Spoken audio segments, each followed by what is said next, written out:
senior officer in the Israeli Navy said terrorist groups close to Israel have missiles capable of hitting all Israeli ports and offshore infrastructures, such as oil rigs. Brigadier General Yaron Levy, the Navy's intelligence chief, revealed the information at a conference in Tel Aviv University.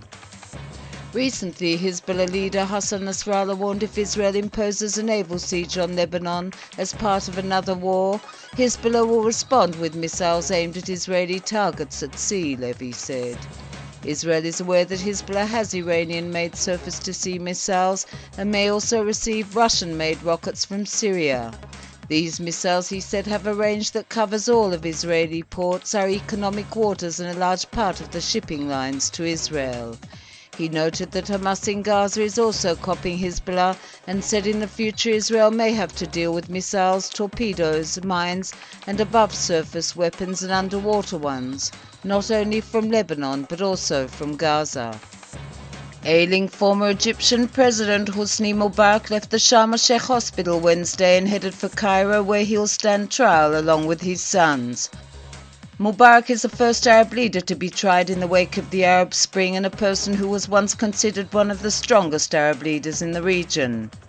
Despite his ill health and frail condition, prosecutors insisted he stand trial in person in a special court prepared at the Cairo Police Academy. Millions of Egyptians will watch the trial, which will be broadcast live, and see Mubarak and his two sons Allah and Jamal standing in a cage in the courtroom.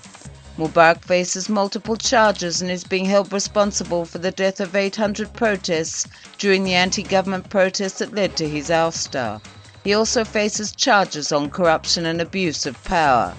Since his ouster, Mubarak, plagued with ill health, was hospitalized in Sharm el-Sheikh, where he remained until Wednesday when he was accompanied by security officials to court. The Summary Military Court convicted Hakim Awad for the murders of 5 members of the Fogel family in their Itamar home 5 months ago. Ehud and Ruth Fogel and their children Yoav aged 11, Elad aged 4 and Hadass aged 3 months were brutally stabbed to death on the night of March 11th. Awad was also convicted in a series of weapons-related and security offences.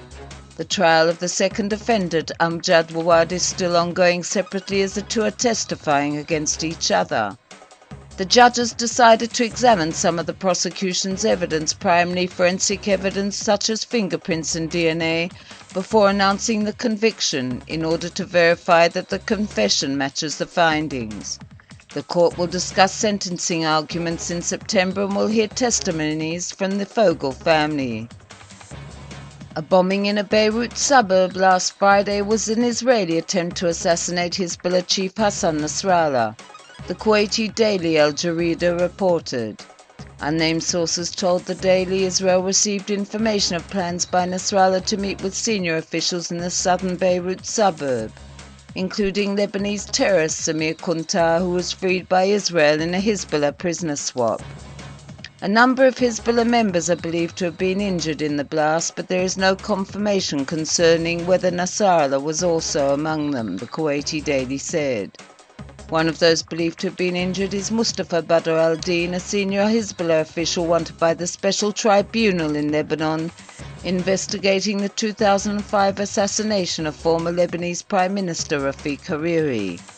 Many rumours circulated in Beirut after the blast, which Hezbollah maintained was caused by a gas leak, but secured the site, barring police or military officials from approaching.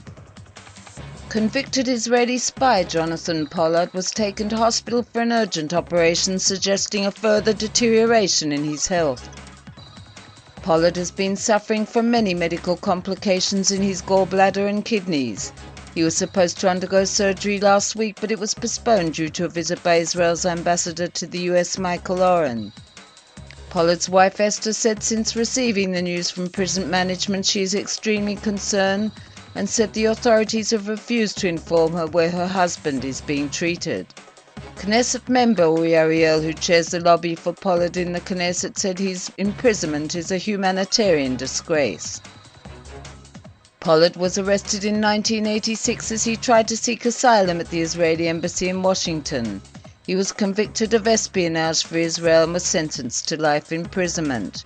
The US has steadfastly refused to shorten Pollard's sentence or grant him a pardon, despite requests by Israeli prime ministers and ministers.